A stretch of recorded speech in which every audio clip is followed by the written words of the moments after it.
readers, I'm Amy, and today is going to be a continuation of last week's video where I tried to recreate my library in The Sims, and I think it went pretty well.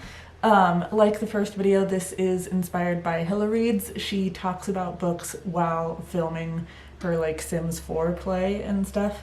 So I thought that looked really fun. I have The Sims. I don't have everything from The Sims, but I have a lot of stuff from The Sims. So this week I am going to try creating my dream library. I don't really know what my dream library looked like before creating it in The Sims. I think I did a decent job with how it ended up, but that said, maybe this is my dream library, maybe my dream library is going to change. I didn't really know what it looked like. But pretty satisfied with what I came up with, and I will go ahead and include some pictures of some libraries and bookshelves and stuff that I found on Pinterest that were really inspiring for this build. So let's get to it. I'm not actually filming while I build the library. I did a screen capture and I'm basically doing a voiceover for the recordings that I got. I don't know how other Sims players do it. I am also not an expert simmer. I just do it in my downtime every now and then because it's fun. I am more of a builder than a legacy player. I want to try legacy, but I'll start a family and I'll get halfway through and then I'll just go back to building. So I'm more of a builder. Anyways, so I started off thinking I want a really big round window, tried to play around with it. It didn't totally work out how I was kind of imagining it. It's kind of a rule of The Sims is that things that look great in real life won't necessarily look great in The Sims and vice versa. So that's the other thing with coming up with a dream library is how well does it translate from real life to Sims. And so I started by including kind of a chase lounge like what I have right now. I thought that looked pretty cute. I constantly play with the size through this because until finishing the build I'm not really totally sure on the size of the build. And I of course got the Book Lover Sims pack whenever it came out. There is a lot of back and forth with these bookshelves because I'm trying to find out how to move them as a unit and how to move them separately, and not the easiest thing. Looking back at this, I think it would have been cool to do something with the extra space that I'm including behind the bookshelves here, but in building this, the whole purpose of it was just to have a seat that kind of went into the window area. I love reading in a little nook. I am not really a claustrophobic person. I'm actually probably more afraid of wide open spaces than crowded spaces, and afraid isn't even the right word, but I like having a little tiny nook where I can be super cozy and just enclosed, and that was the idea with this. So I've got this little chase in front of the window surrounded by bookshelves. Gonna fast forward through some of this because I am still struggling here with moving the bookshelves and repositioning them. Included some columns here just to kind of take care of that empty space in the wall paint that's kind of showing through the bookshelves, and the columns add a little bit of visual interest.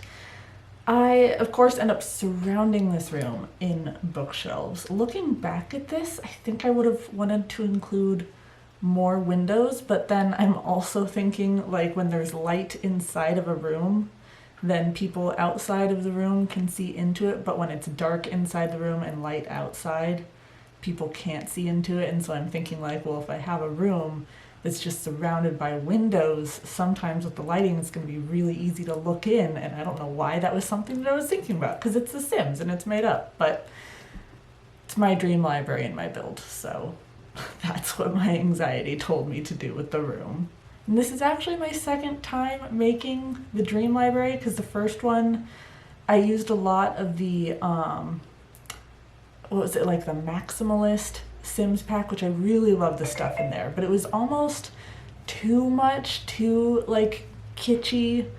I think I got the definition of kitschy right there. But it was a little too much, so I ended up scrapping the whole thing and starting over, and this ended up much like darker and cozier, not quite as much vibrancy, which there's still a lot of color in this build, as you'll see as we go on. I did forget to put in some lights in building this, so part of this ended up being a little dark, but I do fix that later on. You will notice I'm using a lot of red in here, and my original build was a lot of blue and yellow and red, and color-wise it ended up being a little overwhelming, but a little kind of insight into that. Growing up, I thought you had to have themes. I grew up with themes. Like, our house was in burgundy and green, and then my mom's kitchen had a sunflower theme, and my mom's kitchen had apples. I think it still has apples. My dad's mom had blue roses. My dad's sister-in-law, my aunt, had cows at her old house, which was really cute for her kitchen theme. So I just always had this idea that I had to have a theme.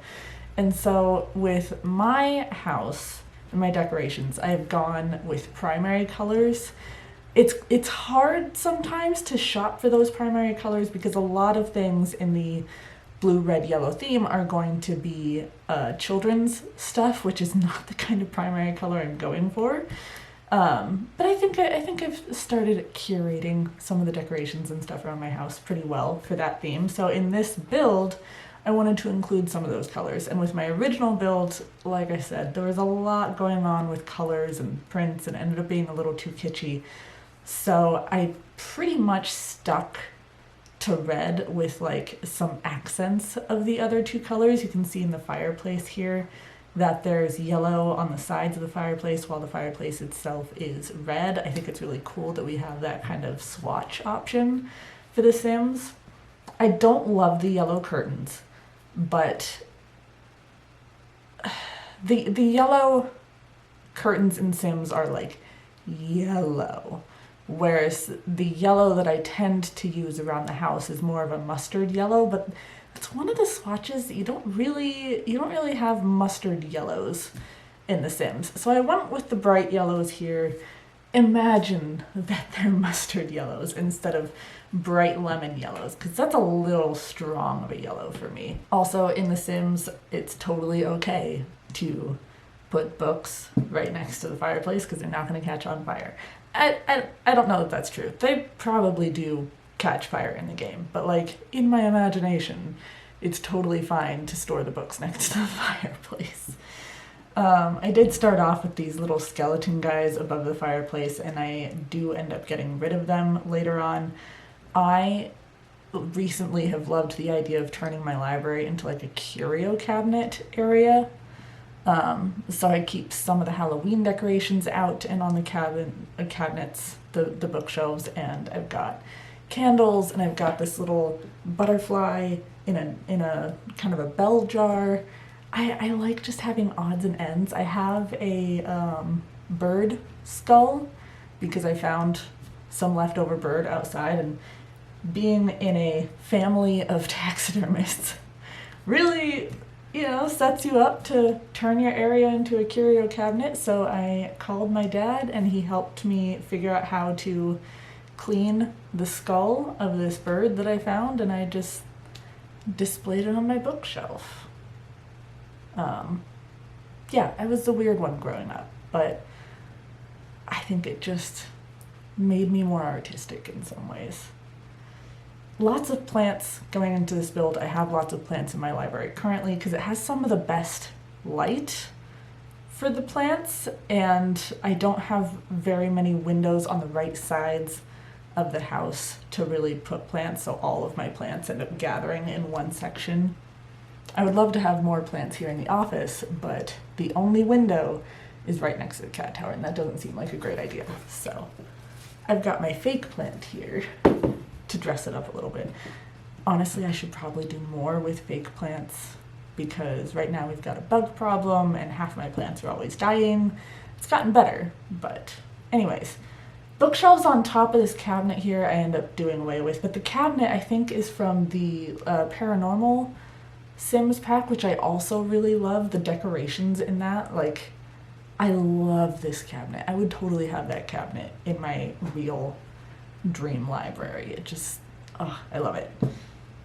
The French doors here in this room, my idea is that they would lead into another room. Like, they would either lead into like a foyer or the dining room. Like, they open up into another room. But I love the idea of having big glass doors on one side of the library. I have this idea that the glass French doors just make it look really grand, and I want my library to feel grand while also not being oversized. That's the other thing with trying to constantly adjust the size of the library, is I don't necessarily want a huge room, because I do want that closeness and that coziness in my dream library. We have an end table here from one of the plant packs. I have all of the plant packs for Sims because of course I do. Included like the book cart here, but I really like this end table. I feel like I don't see people using it a lot in The Sims, but I like it. I could totally see myself actually having a plant end table in real life. Probably fake plants, because my end tables, there's not typically a ton of windows in the living rooms of the places that I've lived, so it would have to be fake plants. And in my original build that I scrapped, there was a lot more going on with the wallpaper. Again, a little too maximalist, a little too kitschy. So with this one, I end up just doing the brick, which I really like brick. I think brick looks really cool. It's got the kind of aged look to it, but also it's not boring. It's not like a plain white wall sort of situation. Like, even if you do white brick, it's still got that texture to it. I love the texture and the look of brick. It goes with pretty much anything.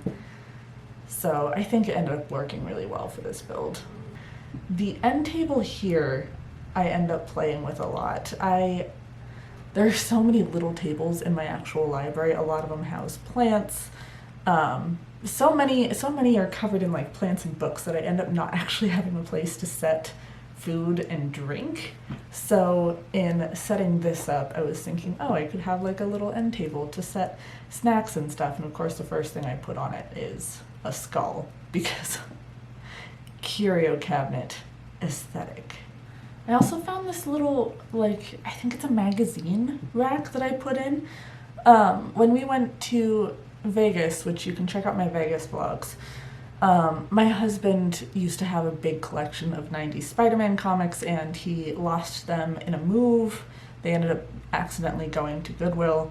So whenever we went to Vegas, we went to a lot of comic book stores. He bought a lot of comics. I bought a lot of comics, and he's been buying a ton of comics. Since then, he's trying to start getting whole runs together. So I thought, you know, I can let my husband have a little corner of my dream library for his comics. It's fine. So that comic stand is me being nice and sharing my space with my husband, but only a little bit of space.